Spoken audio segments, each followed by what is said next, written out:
Good morning বন্ধুরা। বন্ধুরা আমার সকালবেলা রান্না বান্না সব হয়ে গেছে। তো ছোট বাবুকে ঘুম পাড়িয়ে দিয়েছি, ও একটু ঘুমাবে আধা ঘন্টা। তো সেই ফাঁকে আমি একটা কাজ করে নিচ্ছি। তো বন্ধুরা দেখুন আমি এখন কি কাজ করছি।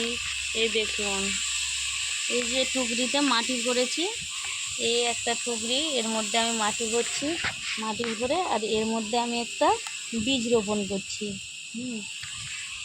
আমি এর মধ্যে শসার দানা লাগাচ্ছি বন্ধুরা।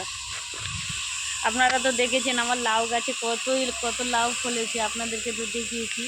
এই যে দেখুন এখনও দেখা যাচ্ছে, এই যে এই যে এই যে লাউ ঝুলে আছে, এই সাইডেও আছে।